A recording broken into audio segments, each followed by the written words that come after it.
Bonjour à tous, dans cette vidéo j'aimerais vous parler du modèle collapsologique ukrainien, en quoi l'Ukraine est un laboratoire à ciel ouvert et en quoi les scénarios qui y sont développés seraient un pronostic de ce qui se passerait à l'échelle mondiale.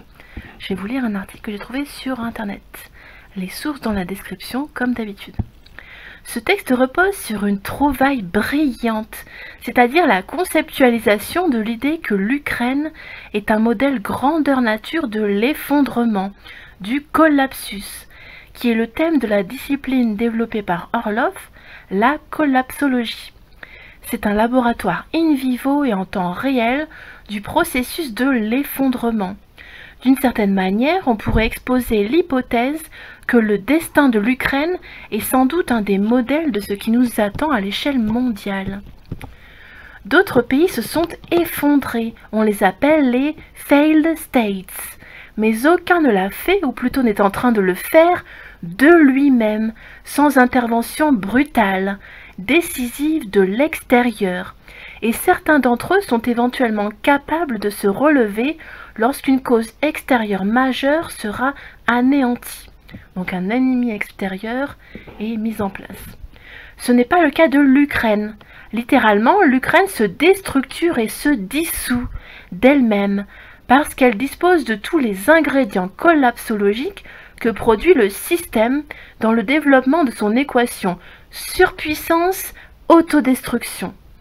Il n'y a pas eu d'attaque extérieure très violente et destructrice, comme en Irak ou en Libye par exemple, ni de multitudes de conflits internes très violents alimentés par de nombreux acteurs extérieurs, comme en Syrie, ni de guerres civiles de forte intensité, ni d'invasion, ni de campagnes d'annihilation, d'anéantissement, ni d'installation importante de contingents étrangers armés et importants, ni de groupes transnationaux de désordre ou de terreur actifs, etc., etc.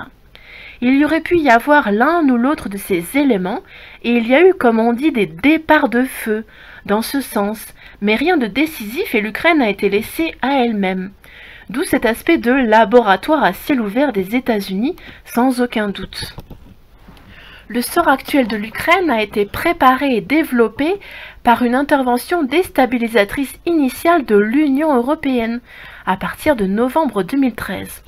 Puis un coup d'État complètement manipulé par les USA en février 2014, un conflit interne depuis avril 2014, qui aurait pu devenir une sorte de guerre d'Espagne post-moderne, mais qui s'est transmutée en une sorte de sécession stagnante, une sécession rapide et décisive, dès mars 2014, qui a provoqué une rupture sans riposte, avec la Crimée notamment. Une agitation de groupes extrémistes armés, l'extrême droite néo-nazie ukrainienne, quasi permanente, mais qui ne s'est jamais transmutée en une action de désordre organisé significative. Il y a eu des interventions diverses des acteurs extérieurs principaux, qui sont l'Union européenne, les USA, la Russie, mais tout assez dissimulées par des moyens indirects, aucune ne prenant l'aspect d'une intervention puissante, visible, ni décisive en aucune façon. Donc l'Ukraine est vraiment une zone tampon entre la Russie et les forces de l'OTAN. Tout cela fait qu'on peut juger que le pays a vraiment été laissé livré à lui-même avec les habituels contacts extérieurs de confrontation dont aucun n'est décisif et qu'il est lui-même le principal responsable de son évolution, certainement depuis le début 2015 et les accords divers et bancals dits de Minsk. Minsk, c'est la capitale de la Biélorussie. Ainsi l'Ukraine s'effondre-t-elle toute seule, on dirait presque comme une grande, en un sens protégée par sa position de tampon entre deux groupes hostiles d'une trop grande puissance pour risquer un affrontement direct sur son territoire.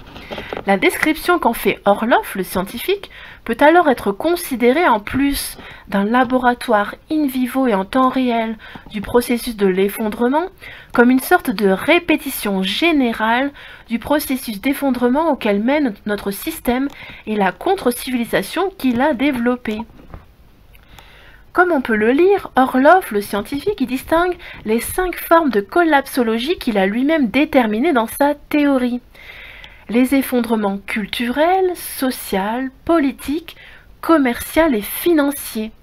Le modèle est remarquablement bien structuré et cohérent, logique. Mais je pense qu'il faudrait le compléter par un autre domaine qui s'est largement manifesté en Ukraine et qui a largement contribué à l'évolution remarquable du laboratoire, entre guillemets. J'y ajouterai en effet l'effondrement psychologique, qui touche aussi bien les cadres collapsologiques ukrainiens que les observateurs collapsologues du bloc BAO, que la perception collective finalement du pays et dans le pays.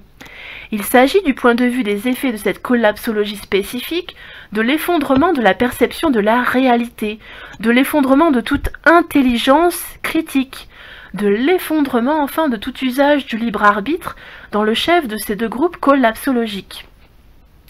Bien évidemment, la psychologie est présente dans les diverses formes d'effondrement identifiées par Orloff, simplement parce qu'elle est présente partout, dans toute activité humaine.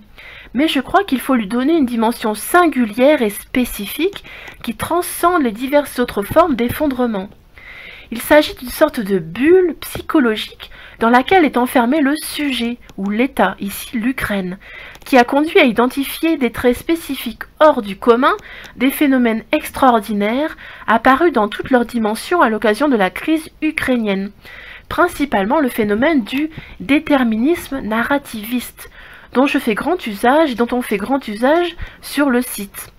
Je crois fermement, comme je l'ai dit à plusieurs reprises, que c'est avec la crise ukrainienne qu'est apparu ce phénomène psychologique de négationnisme total de la réalité, et que par conséquent, dans tous les cas selon ma perception, c'est l'auteur qui parle, c'est compléter le modèle achevé du processus d'effondrement, le phénomène collapsologique tel que le décrit Orloff. Bien entendu, ces phénomènes spécifiques à l'effondrement psychologique, dont le déterminisme narrativiste est le principal, ne sont pas restés confinés à l'Ukraine. Au contraire, ils ont essaimé, donc ils se sont éparpillés, et se sont généralisés partout très rapidement au sein du bloc BAO, qui représente la principale opérationnalisation du système. Et ils sont présents partout désormais comme l'élément principal du processus d'effondrement, quasiment en attente des autres facteurs pour accomplir l'effondrement général. Je veux dire par là enfin qu'il faut une perversion fondamentale de la psychologie pour permettre à l'effondrement d'évoluer, on dirait en toute tranquillité, et sans qu'aucune mesure de freinage, de ralentissement, de blocage encore moins ne soit prise. J'insiste sur le caractère spécifiquement psychologique en précisant qu'il touche aussi bien les cadres et dirigeants ukrainiens que les cadres et les bureaucraties qui accompagnent le processus ukrainien, principalement à l'Union européenne. Ainsi, il existe une atmosphère qu'on pourrait presque qualifier de terreur psychologique dans la bureaucratie des institutions européennes quant à l'appréciation de la situation ukrainienne. Parfois, un individu, un ambassadeur, un conseiller en mission, etc., ne parvient plus à se contenir et rédige un rapport rendant compte de cette dérive collapsologique en Ukraine, de cet effondrement. En général, il n'est pas contredit, encore moins réprimandé, et même on s'exclame devant les vérités de situation qu'il met en lumière. Puis le processus de collapsologie psychologique se remet en marche, on s'empresse d'oublier le texte impie et pourtant indiscutable, comme on fiche les cendres de cigarettes sous le tapis. Autrement dit, cette conception que je défends ici, qui complète le schéma à mon sens indiscutable d'Orloff, lui est néanmoins complètement nécessaire. Ce collapsus de la psychologie, c'est un peu, si l'on veut, la liquidation totale des défenses immunitaires de l'esprit, de la capacité à raisonner, à critiquer, du caractère, de la perception et de toutes les fonctions intellectuelles de cette sorte, laissant ainsi la raison complètement à découvert et à la merci permanente de la subversion, sinon de l'inversion de tout ce qui forme une réalité, conduisant à une mesure faussaire empêchant d'analyser la situation d'effondrement, ses causes et son processus, et donc de tenter de prendre des mesures en conséquence. Bien entendu, il reste à savoir la cause originelle de ces processus d'effondrement, de collapsologie psychologique, qui n'est en aucune façon, selon ma conviction, une pathologie innocente et tout au contraire une orientation opérationnelle maléfique. On comprend bien que le système de la communication en est la cause véhiculaire, qui fait que sa diffusion très pressante et très rapide et d'une puissance extraordinaire dans son expression et dans son efficacité. Mais la cause première, nous sommes à nouveau dans ces grands mystères dont je ne cesse de répéter qu'ils dépassent évidemment les capacités d'une raison qui est elle-même, dans la situation présente, complètement réduite au lambeau de sa subversion elle-même. Voilà, donc c'était un petit peu plus géopolitique, plus psychologie. J'espère que ça vous aura plu. J'ai essayé d'être courte, concise. À bientôt.